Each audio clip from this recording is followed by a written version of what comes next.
मन रे ओ तन ऐसा लोई।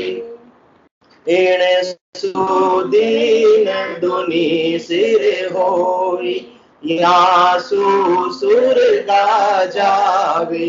इन सुदीन दुनी सिर होई या सुर का जावे।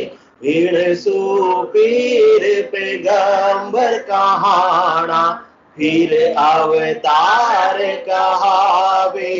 इन सुपीर पैगंबर कहाना फिर अवतार कहावे। वो मन रे ओ तन ऐसा लोई। वो मन रे ओ तन ऐसा लोई। मिन खादे अमोलक हीरो ऐसो अवरन कोई। मिन खादे अमोलक हीरो ऐसो अवरन कोई। इन सुशेष महेश्वर देवा यासु भगवत होई। इन सुशेष महेश्वर देवा असु भगवत होई। वो मन रे ओ तन ऐसा लोई। वो मन रे ओ तन ऐसा लोई। इनसे उलट आगे घर पहुंचे या मैं केवल होई। इनमें उलट आदगर पहुंचे या मैं केवल होई। इन सुदेव सकल तन सारा इन सम अवरन कोई। इन सुदेव सकल तन सारा इन सम अवरन कोई। वो मन रे ओ तन ऐसा लोई। वो मन रे तन ऐसा लोई। ओ सुन जन्म ईशो है भाई तीन में फेरन सारा। ओ सुन जन्म ईशो है भाई दिन में फेरन सारा।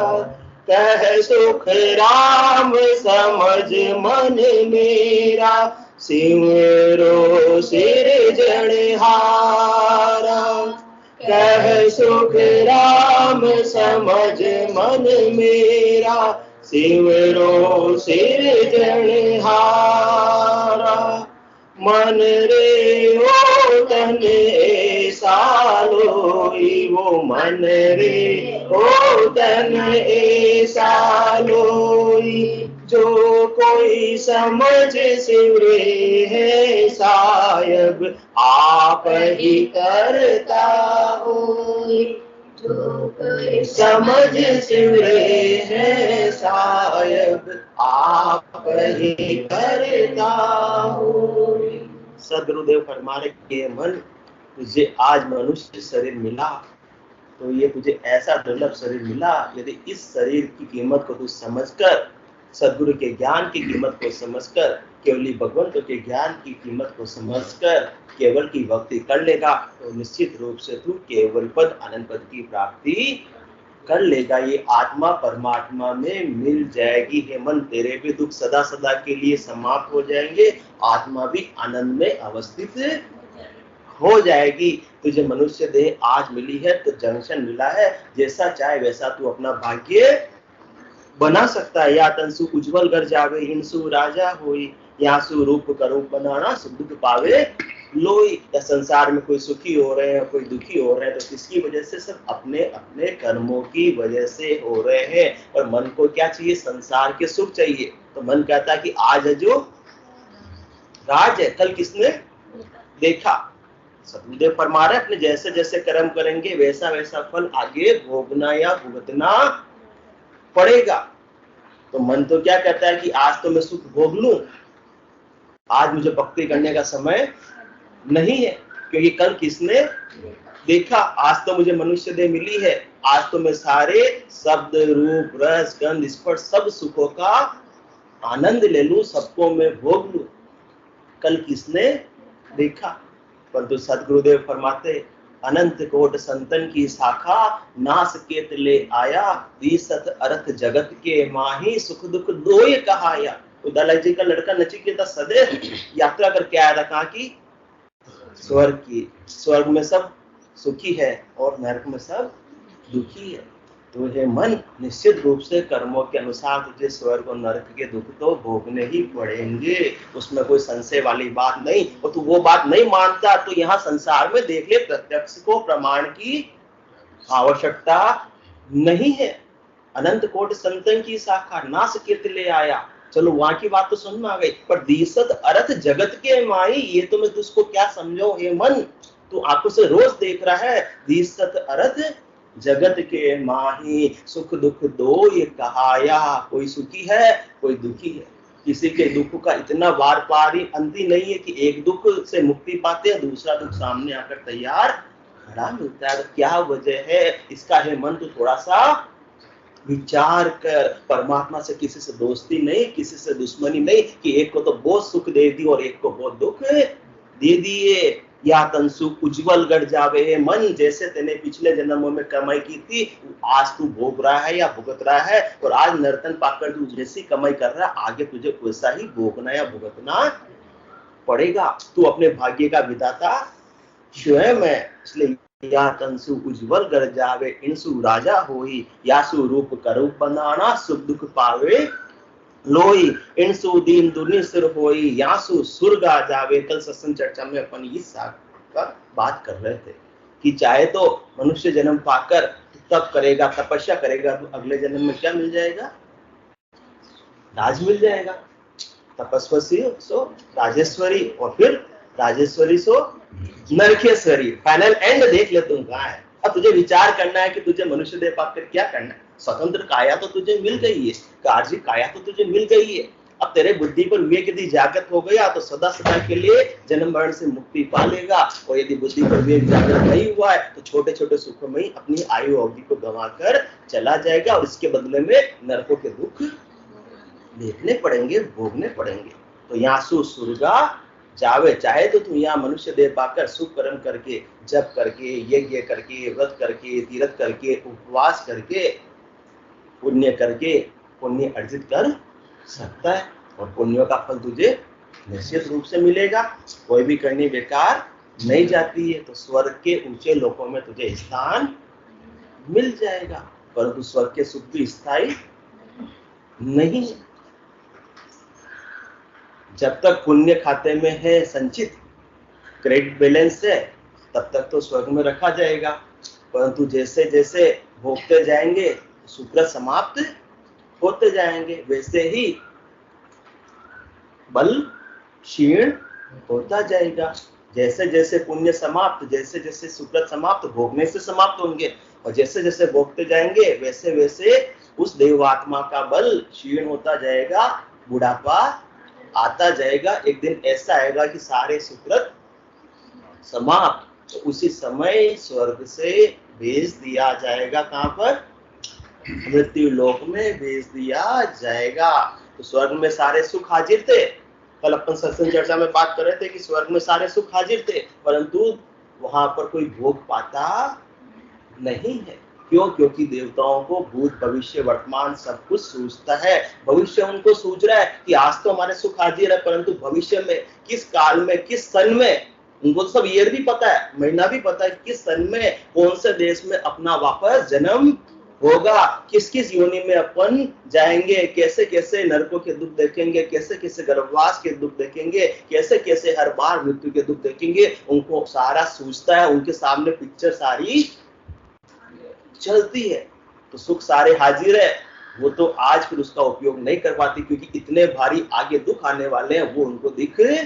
अपने को ऐसे दुख दिखने लग जाए कि ये जन्म छोड़ने के बाद में, ये शरीर छोड़ने के बाद में अपना कहाँ कहाँ जन्म होगा, कहाँ कहाँ अपन दुख देखेंगे, तो अपने पांव तले जमीन खिसक जाए। वहां सुख हाजिर है, वो नहीं भोग रहे, और अपने यहाँ सुख नहीं है तो अपन उन सुखों का उपाय कर रहे हैं। कैसी व्यथा है, कैसी विडंबना है। जिनको सारे सुख मिले हुए हैं वो सोच रहे हैं कि हमको वापस से लग 84 में इतने दुख देखने पड़ेंगे, और अपने को आज मनुष्य शरीर मिला हुआ है तो अपन स्वर्ग के सुखों की व्यवस्था में लगे हुए हैं। जो कोई समझ सिवरे हैं साहब, इसलिए सदगुरुदेव फरमा रहे हैं, जो कोई समझ सिवरे हैं साहब आप ही करता होई, क्यों न सदा सदा के लिए केवल पद आनंद पद की प्राप्ति करने में आत्मा जिससे बिछड़ी है, जिसका अंश है, उस हर में जाकर मिल जावे। जैसे बूंद मिली सागर में, पकड़ सके क्या वही कर्म है। तो वहां पर भी क्या आता है, स्वर्ग में पहुंचे जुरा काल नित जापे, जब ही सुकृत खूटे, बार बार पड़े 84 जम की मार न छूटे। वहां भी बुढ़ापा आता है, पुण्यों का बल क्षीण हो जाता है, और काल जागता है, ताकता है अवसर कि कब इसकी आयु अवधि पूरी हो, कब इसका यहाँ का समय समाप्त हो, मैं इसको अपना ग्रास बना लूं। पहुंचे जुड़ा काल नित जापे, जब ही सुकृत फूटे, और बार बार पड़े 84 जम की मार न छूटे। वहां सारे स्वर्ग हाजिर थे, वहां 5 स्टार होटल थी, परंतु अब क्या, अब तो बार बार पड़े 84, एक बार नहीं बार बार 84 लाख जीवा जो उनके अंदर एक देह को छोड़ेगी आत्मा, दूसरे देह को से धारण कर लेगी। हर बार जन्म का भी भारी दुख रहेगा और हर बार मरण का भी भारी दुख रहेगा। तो फिर वो देवता क्या फरमाते, आवागमन जन्म और मरना, भक्ति बिना दुख भारी, माया मोह विषय सुख माई, साची सूझ बिसारी। हमको मनुष्य देह मिली थी, परंतु हमने क्या किया, माया मोह विषय सुख माही, साची सूझ बिसारी। सच्ची सूझ को हम भूल गए थे कि इस आत्मा को परमात्मा में मिलाने का कार्य केवल मात्र नरदेही से ही संभव था, और वो हम कार्य हमने किया नहीं। हमने तो माया से मोहित होकर स्वर्ग के सुखों का उपाय ही किया, उसके अकॉर्डिंग की करनी और क्रिया की, तो उसका फल हमको आज मिल गया, परंतु आवागमन का दुख तो नहीं मिटा। अब हम तो फंस गए, अपने को उपदेश दे रहे हैं, क्यों सतगुरुदेव उनकी बात बता रहे हैं कि जो गलती उनसे हुई वो गलती आज अपने से ना हो गई। इसके लिए अपने को इतना समझा रहे हैं कि सांकड़ बंदी हो सिए पछतावे, अब को कौन छुड़ावे, पाप पुण्य कंचन लो बेड़ी, पांव पड़िया दुख पावे। आत्मा शेर थी वो तो, परंतु क्या बन गई, पाप और पुण्य के पिंजरे में कैद हो गई। अभी पुण्य को भोग रही है, अभी सोने की बेड़ी बंधी हुई है, अभी भक्ति करके परम पद की प्राप्ति नहीं कर सकती जब तक स्वर्ग में है। और जैसे ही स्वर्ग खाली किया जाएगा, लोहे की बेड़ी बांधकर भेजा जाएगा। रहेगी पराधीन की पराधीन ही रहेगी, कारणी को जांचनी काया ही, कार्जिक काया मिलने वाली नहीं है। इसलिए कार्जिक काया में तो कितना समय लगेगा, 40,20,000 वर्षों तक दुख देखने पड़ेंगे, बंधन में रहना पड़ेगा, कीट पतंग पशु पक्षी योनि में दुख सहने पड़ेंगे, फिर जाकर अवसर आएगा। इसलिए देवता कह रहे हम तो बन गए, हमको तो कौन छुड़ावे, पर तुम तो स्वतंत्र होने मेरे भाई, तुम क्यों ऐसा काम करते हो, तुम क्यों ना जो कोई समझ सिवरे हैं साहेब आप ही करता होई, तुम तो केवल पद आनंद पद की प्राप्ति कर लो, क्योंकि तुम्हारे पास में अभी मौका है, तुम स्वतंत्र हो, तुम्हारे कोई बेड़ी बंधी हुई नहीं है। क्योंकि हमने क्या गलती की वो तुमको और हम विस्तार से बताते हैं। कहते हैं ना, एक्सपीरियंस बहुत बड़ी चीज होती है। बुजुर्गों से जो अपन एक्सपीरियंस ले ले तो बच्चे ठगाते नहीं है। तो मृत्यु लोक होता नरदेही, राम नाम नहीं संचा, जब तक यज्ञ किया बढ़ता अधिक, स्वर्ग लोक सुख बंचा। अरे हमको भी तो मनुष्य देह मिली थी, हम यहाँ देव योनि में कहां से आए, मृत्यु लोक से ही आए, मनुष्य शरीर से ही आए। वहां हमने क्या किया, जब तक यज्ञ किया बढ़ता अधिक, जब किया यज्ञ किया व्रत किया तीर्थ किए, अनेक प्रकार के करनी और शुभ शुभ कर्म सारे हमने किए। क्यों, क्योंकि इच्छा क्या थी, स्वर्ग लोक सुख बंचा, कि हमको बदले में क्या मिले, स्वर्ग के ऊंचे लोकों की प्राप्ति हो जावे, जहाँ हम हमेशा हमेशा के लिए आनंद में अवस्थित हो जाएंगे। यहाँ तक की समझ थी, परंतु यहाँ आने के बाद मिला कि यहाँ भी आनंद परमानेंट नहीं है। तो काया कलश विषय रस भरियो, कहो किसी विधि छूटे, खान पान मरकट की मुट्ठी, काल पूंजड़ो कूटे।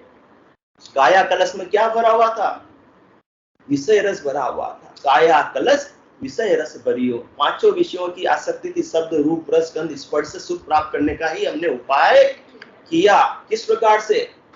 खान पान मरकट की मोटी। बंदर होता है, बंदर के अंदर क्या भरा होता है? लोभ भरा होता है। बंदर की काया में क्या भरा हुआ है? लोभ भरा हुआ है।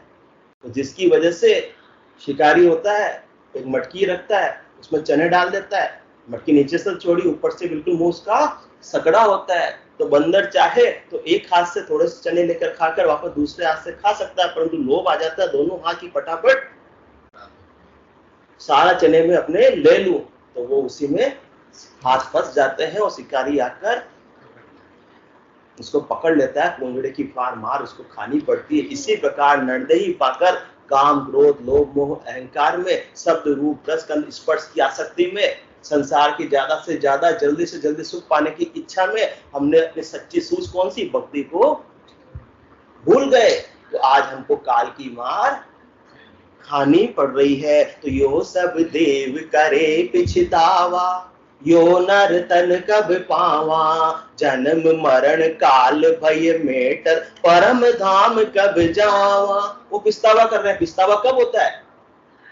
जब कोई अपने स्वयं से गलती हो जाती है कि वो मेरे पास मौका था, वो मेरे पास समय था, उस पर मैंने ये कार्य नहीं किया, अब वो मेरे पास समय नहीं है। अपन को रेलवे स्टेशन जाना है, 5 मिनट अपन देरी हो गए क्योंकि बाहर कोई मिलने वाला मिल गया था, उससे बातें करने लग गए, और हम जैसे ही प्लेटफॉर्म पे पूछो ट्रेन तो रवाना। तो ट्रेन 2 टाइम ही जाती है, एक सुबह 8 बजे और एक रात की 8 बजे। तो रात की 8 बजे तक यदि अपने को रेलवे स्टेशन पे इंतजार करना पड़े तो कैसा पछतावा करते हैं कि यार 5 मिनट के लिए, वो जो बाहर मिल गया उसको क्या देते?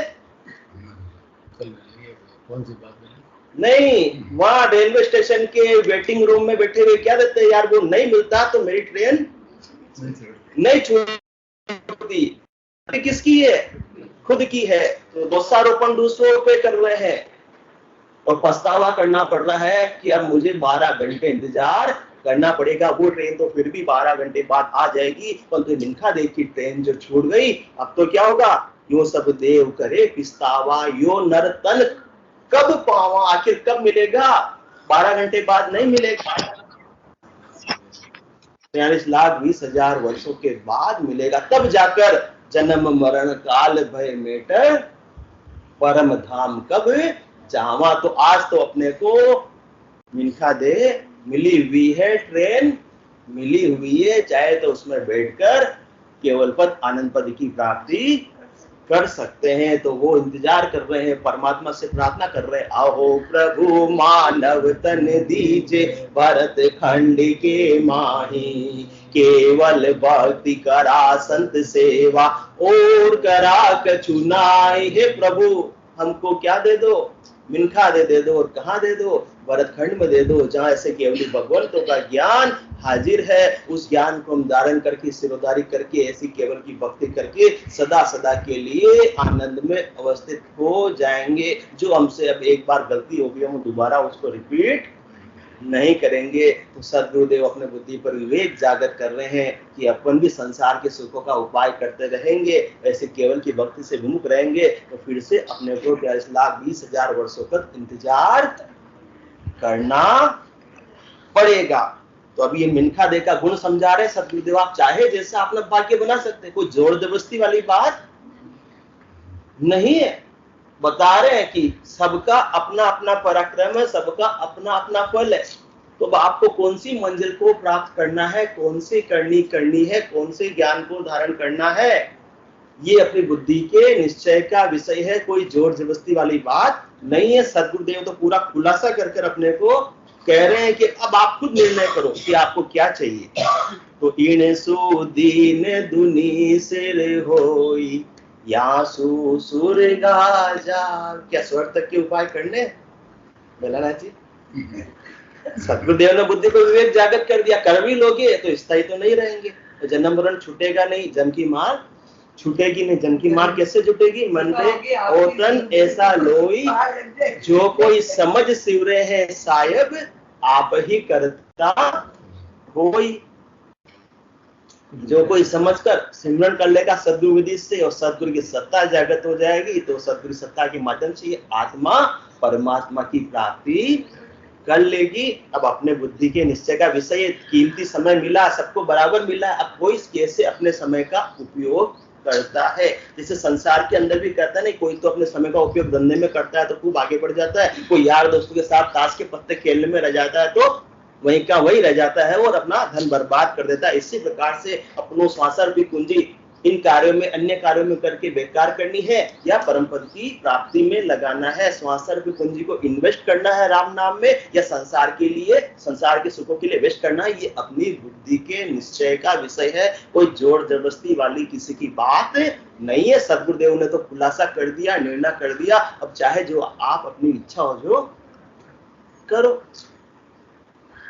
दुख देखना है 84 के, तो फिर तो ये घोड़े और ये मैदान, खूब संसार के सुखों के लिए दौड़ लगाओ और फिर बाद में लग 84 की दौड़ लगाओ। और लग 84 से मुक्ति पानी है तो भजन के घोड़ों को दौड़ा लो।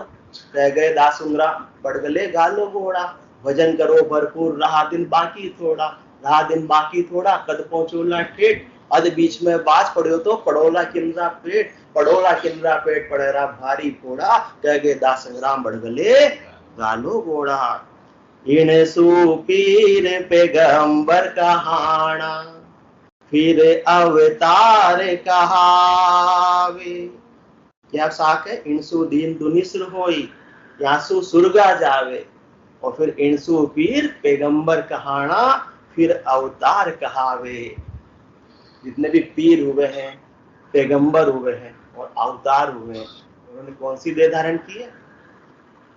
मिनखा देह धारण की है। मिनखा देह धारण करके अवतार आए। अवतार भी कैसे प्रकार के? 2 प्रकार के, नित्य और निमित्त अवतार। तो जितने भी पीर हुए हैं, पैगंबर हुए, किसके लिए पैगंबर आए?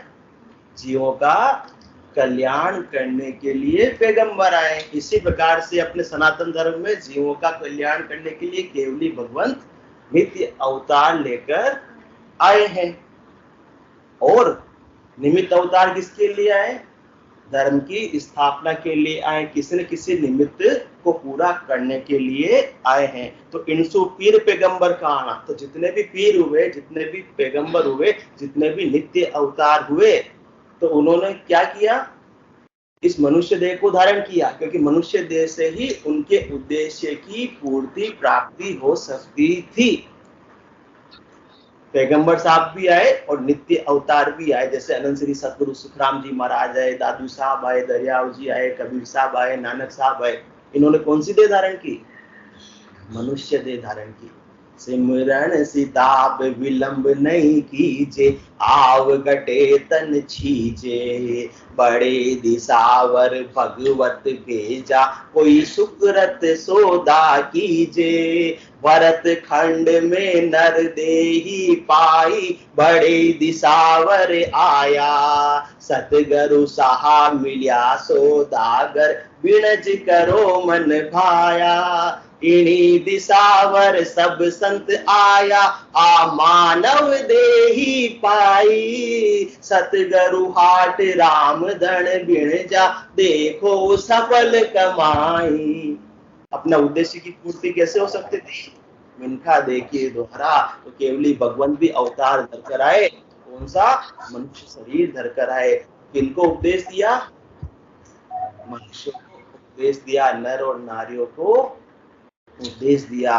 और किसके लिए आए? जम जालम की त्रास से हंसा करे पुकार, सुखिया साहेब भाविया ले जन का अवतार। परमात्मा स्वयं भक्ति करने वाले जन केवली भगवंतों के रूप में अवतार लेकर मनुष्य शरीर धारण कर आए, ताकि ऐसा केवल्य का ज्ञान अपने को बख्शीश कर सके, ऐसे अणबे के ग्रंथ की रचना कर सके। आज सुखराम जी महाराज ने अणबे की ग्रंथ की रचना की है, तो भले ही उनका शरीर नहीं है, परंतु उनके ग्रंथ के माध्यम से, उनकी अणबे वाणी के माध्यम से आज भी जीव जाग रहे हैं। 9 करोड़ जन पहुंचिया, एक चोईसी लार, आगे अनंत ही पहुंचिया, अनंत ही पहुंचण हार। तो ऋषभ देव स्वामी से लगाकर महावीर स्वामी ने भी मनुष्य शरीर धारण किया। उसमें क्या किया? ऐसी केवल की भक्ति की और केवल की भक्ति का प्रचार और प्रसार किया और 9 करोड़ हंसवती आत्माओं को परम मोक्ष की प्राप्ति कराई। तो उनका उद्देश्य कैसे पूरा हुआ? इस मनुष्य देह धारण करने के माध्यम से पूरा हुआ। जितने भी केवली भगवंत आए उनका उद्देश्य कैसे पूरा हुआ?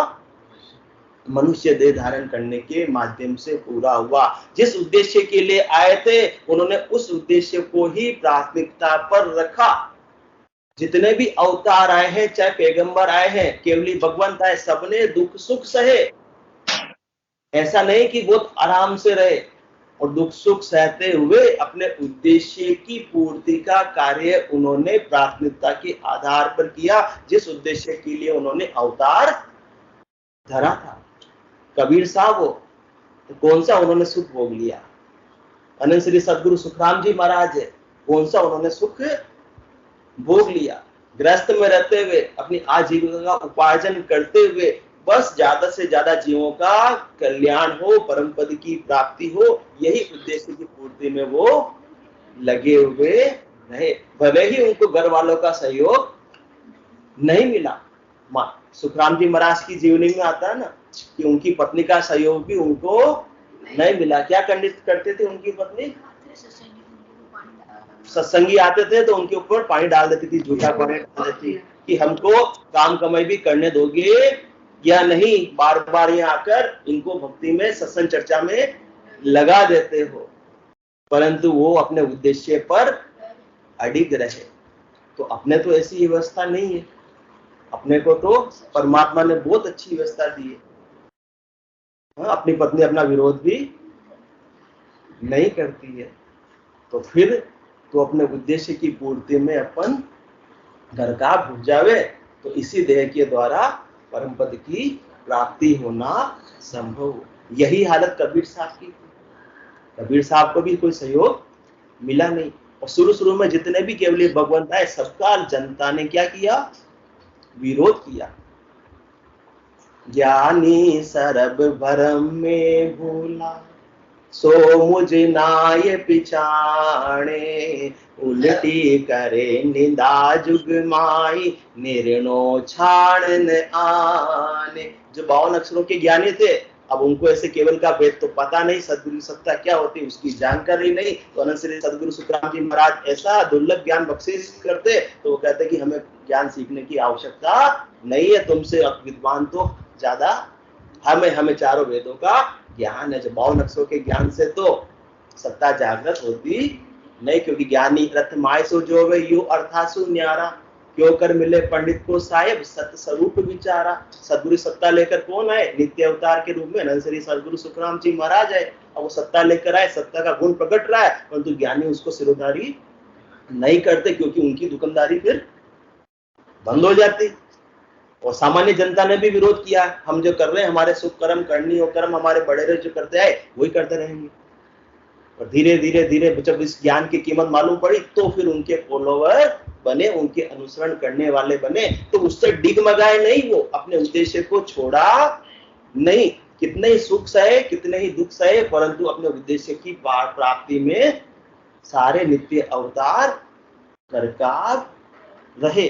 तो मिनखा दे इनसु पीर पैगंबर कहा, फिर अवतार कहावे। और अवतार, दूसरे अवतार कौन से आए? निमित्त अवतार। अभी अपन ने नित्य अवतार की बात की, उन्होंने क्या किया? सुख और दुख सहकर, संसार के सुखों से उपराम होकर, जैसी भी परिस्थिति हो उसका एडजस्टमेंट करके अपने उद्देश्य की प्राप्ति की। तो अपने को क्या प्रेरणा देके गए? अपने को भी संसार के अंदर सुख और दुख तो आएंगे, विषम परिस्थितियां भी आएगी, तो उससे अपने को परिवर्तित होना नहीं है। अपने लक्ष्य पर, टारगेट पर अपनी सुरता लगी हुई रहेगी। सुख और दुख का सामना करते हुए आप अपनी मंजिल को प्राप्त कर लोगे। क्योंकि जो साहेब आए हैं नित्य अवतार धारण के, उन्होंने भी सुख और दुख सहे, तो अपन किस खेत की मूली है? मूली भी नहीं, मामूली। इसी प्रकार से जो निमित्त अवतार है, किसी न किसी निमित्त को पूरा करने के लिए आए। दशरथ नंदन भगवान श्री राम भी अवतार धारण करके आए, तो कौन सा अवतार, कौन सी देह धारण की?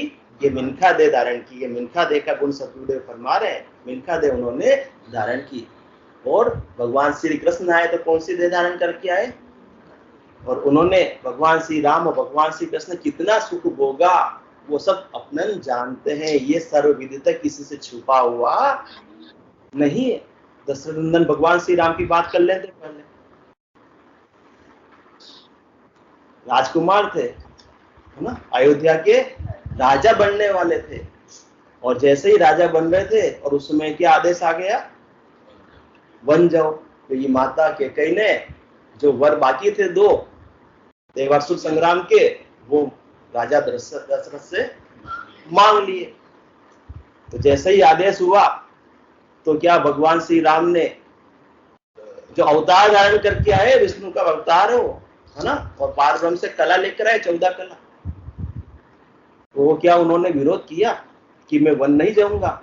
हाँ, मैं तो 3 लोक का प्रतिपाल करने वाला हूं, मैं क्या वन में जाऊं? मैं तो क्या रहूंगा, महलों में रहूंगा। नहीं, क्योंकि उनको इनसे कोई लेना देना नहीं। उनके तो टारगेट क्या था, जिस उद्देश्य के लिए मैंने मनुष्य शरीर धारण किया, रावण का आतंक छाया हुआ था, रावण का नाश करने के लिए मैंने मनुष्य शरीर धारण किया, उस उद्देश्य की पूर्ति होनी चाहिए। संसार के सुख और दुख से मुझे कोई लेना देना नहीं, चाहे मैं महलों में रहूं चाहे जंगल में रहूं, उससे मुझे कोई लेना देना नहीं है। जैसे ही आदेश आया, पूज्य पिता के सहज सत्य पर वार सुदाम धराधन को, चले राम उनके भी पीछे, सीता चली गहन वन को, उनके भी पीछे लक्ष्मण थे। कहा राम ने तुम कहां, विनीत वदन से उत्तर पाया, तुम मेरे सर्वस्व जहां।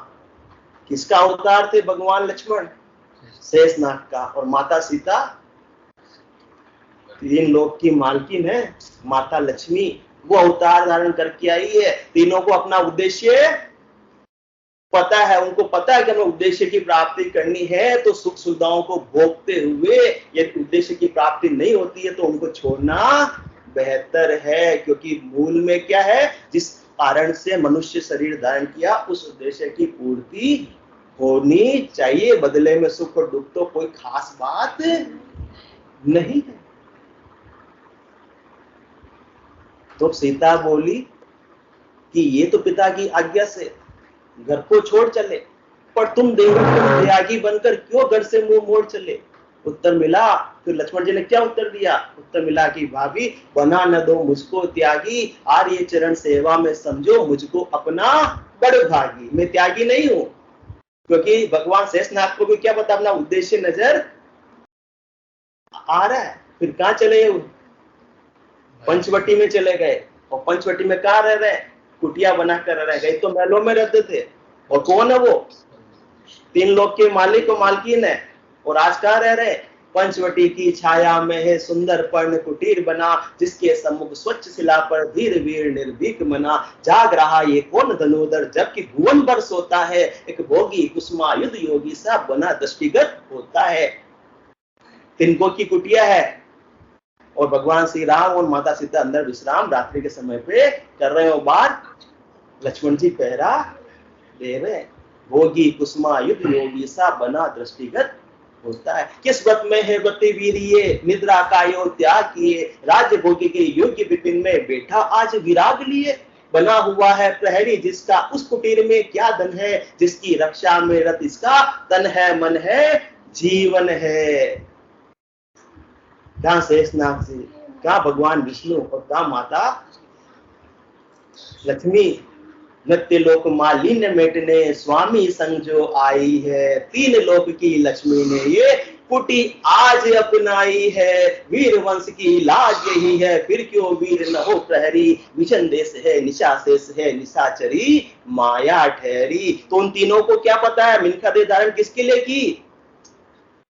अपने उद्देश्य की पूर्ति कौन से? रावण को विनाश करने के लिए, धर्म की स्थापना करने के लिए मिनका दे धारण की। तो उसके लिए कुछ भी रहना पड़े, कहीं भी कुछ भी करना पड़े, मूल में क्या लक्ष्य टारगेट नजर आ रहा, उनको सुख और दुख संसार के नजर नहीं आ रहे। प्रेरणा अपने को दे रहे हैं कि अपन ने मनुष्य शरीर भी अवतार धारण किया है, बहुत कष्ट कर पाइयो मिनक जन्म अवतार, इसको सुफल कर लीजिए भज के सिरजनहार। तो जो कोई समझ सिमरे हैं शायद आप ही करता हो। यो संसार के सुखों और दुख से प्रभावित हो जाएंगे कि अभी तो हमारे दुख है, अभी तो हमारे काम करने के दिन है, अभी भक्ति नहीं कर सकते तो अपने उद्देश्य से वंचित रह जाएंगे, नर्तन को छोड़कर चले जाएंगे। फिर पंचवटी में क्या कर रहे हैं? अपने पौधों में जब भाभी भर भर पानी देती है, खेती कर रहे हैं वहीं पे, खुरपी लेकर आप निराती जब वह अपनी खेती है पाती है, तब कितना गौरव, कितना सुख, कितना संतोष। स्वावलंबन की एक झलक पर न्योछावर कुबेर का कोष। अपन कुबेर के कोष की व्यवस्था करने में लगे रहते हैं और अपने उद्देश्य को भूल जाते हैं, और परंतु अपने उद्देश्य की प्राप्ति के लिए जो भी उपाय कर रहे हैं उसके लिए तो सारा कुबेर का कोष भी न्योछावर कर दो, कोई खास वाली बात नहीं है। फिर लास्ट में कितने सुख दुख सहे, कैसा कैसा युद्ध हुआ सबको पता है, और उसका वर्णन यहाँ अभी अपन कर भी नहीं पाएंगे। तो अंत में इतना सुख दुख सहने के बाद में जब रावण पर विजय प्राप्त कर ली, रावण को मार दिया, असत्य पर सत्य की विजय हो गई, उसके बाद भगवान राम ने लक्ष्मण की तरफ प्यार से देखा और देखकर बोले,